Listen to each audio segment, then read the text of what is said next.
आनंद रामायण के इस सत्र में सभी श्रोताओं का स्वागत है और आप सभी के अंदर उपस्थित परमात्मा को सादर प्रणाम।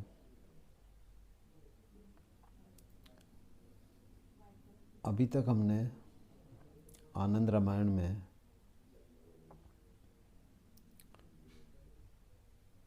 राजा दशरथ और कौशल्या के विवाह का एक विशेष घटनाक्रम देखने को हमें मिला है।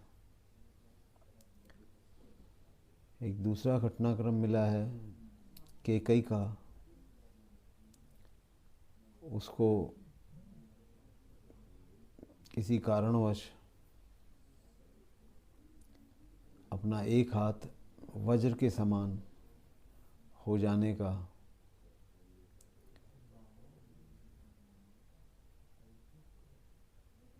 श्राप कहें या आशीर्वाद कहें, एक उपलब्धि थी उनकी, और वही उपलब्धि ने कैकेयी को एक विशेष बनाया,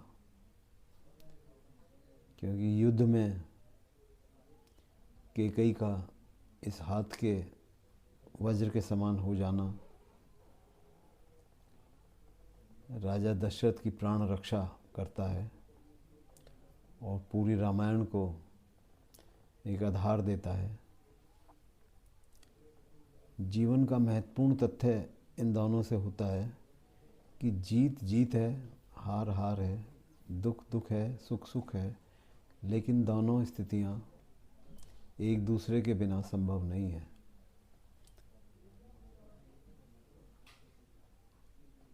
अर्थात हमें इस ओर ध्यान रखना होगा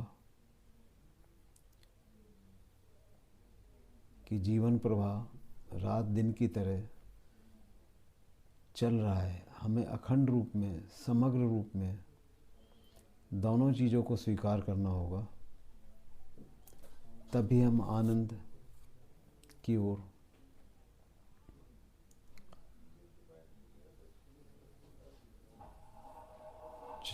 प्रभावित हो पाएंगे।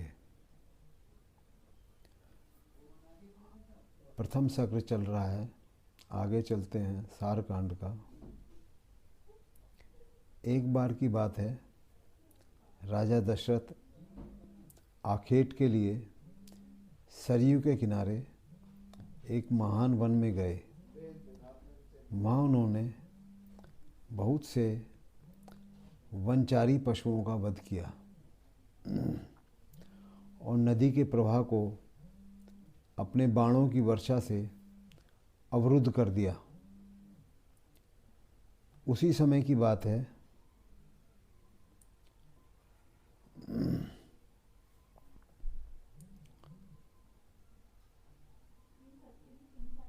वैश्य श्रवण कुमार अपने वृद्ध एवं अंधे माता पिता को कांवर में बिठाकर कंधे पर उठाए हुए उसी वन के मार्ग से काशी की ओर जा रहा था।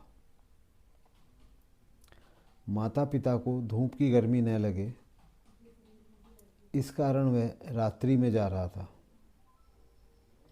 तभी प्यास से व्याकुल माता पिता ने अपने पुत्र श्रवण कुमार से जल पिलाने को कहा।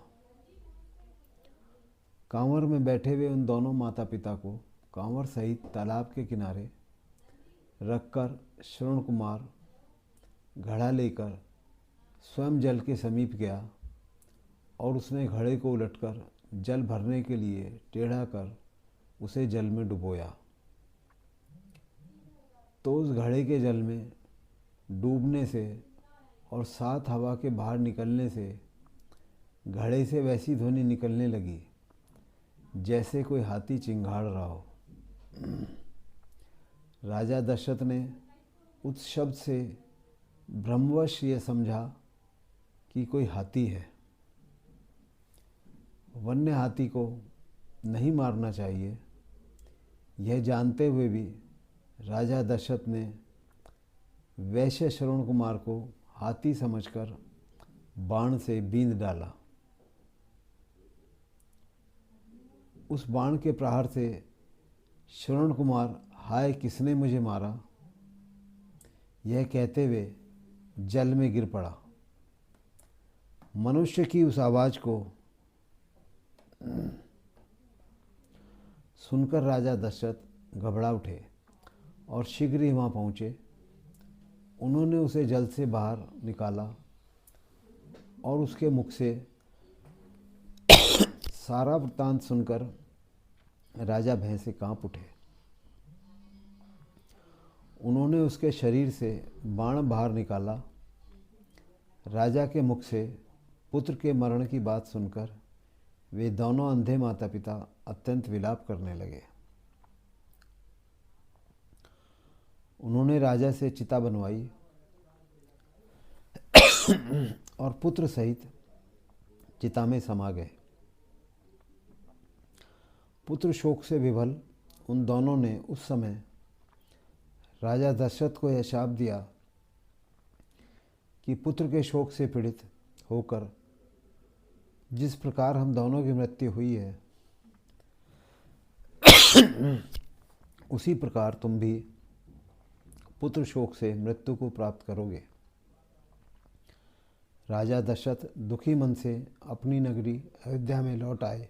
महर्षि वशिष्ठ जी ने उस दोष पाप की निवृत्ति के लिए राजा के द्वारा साकेतपुरी में सरयू नदी के तट पर मुनि ऋष्यशृंग द्वारा अश्वमेघ यज्ञ करवाया। राजा दशरथ के एक मित्र थे जिनका नाम था रोमपाद। उन रोमपाद ने अपनी शांता नाम की कन्या महर्षि ऋष्यशृंग को प्रदान कर दी थी। एक बार की बात है जब अंग देश के राजा रोमपाद के राज्य में बहुत दिनों तक वर्षा नहीं हुई, राज्य में अकाल पड़ गया। तब मंत्रियों के कथनानुसार राजा रोमपाद ने महर्षि विभा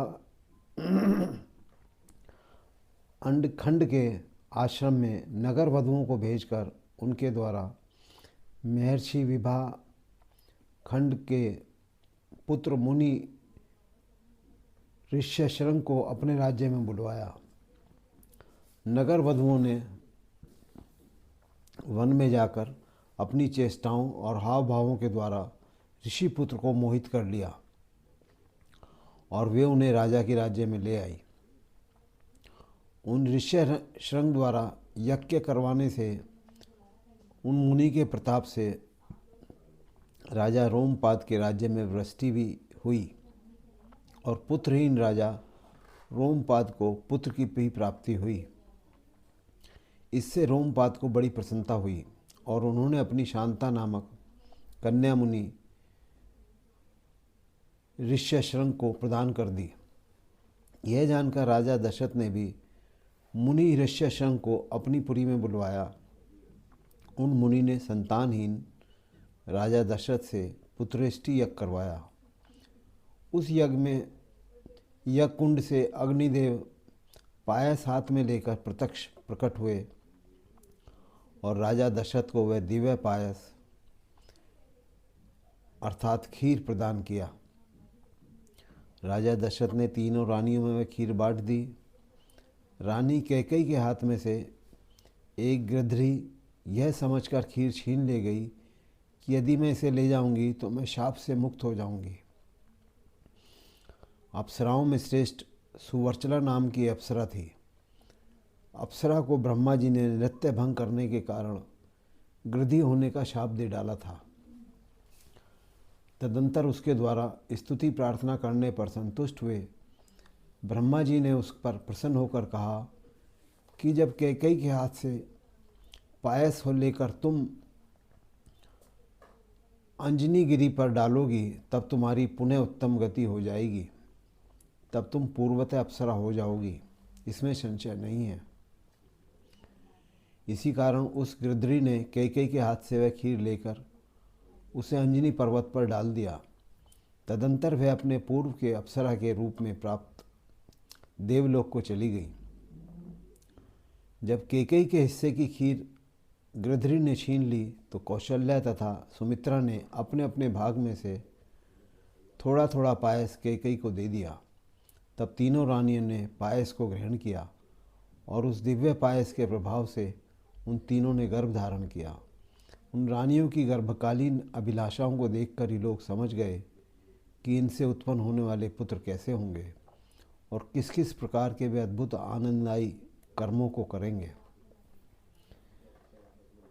पहला सर्ग पूर्ण हुआ। आज इतना ही रखते हैं और चर्चा में ये अनुभव करते हैं कि आनंद के लिए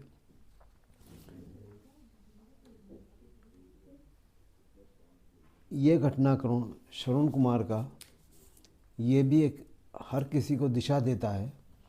पूरी रामायण से हमारा प्रयास है एक दिशा लेने का। सुनना एक बात है, श्रवण एक बात है, लेकिन उसको उपयोग में लेना, अपनी विचारधारा में उसको समझना। पूरी रामायण आज भी इसीलिए इतनी प्रचलित है कि वो आपको एक दिशा देती है, जीवन को एक दिशा देती है। संतानहीन को एक श्राप मिला, लेकिन वही श्राप आशीर्वाद भी हुआ, क्योंकि संतान के दुख में वही मरेगा जिसको संतान होगी। तो विभिन्न दृष्टियों से अगर हम देखें और इस घटनाक्रम में अप्सरा का भी एक यहाँ जो वर्णन आया उसमें भी उसकी गति हुई। एक एक घटना पूरे जीवन को प्रभावित करती है।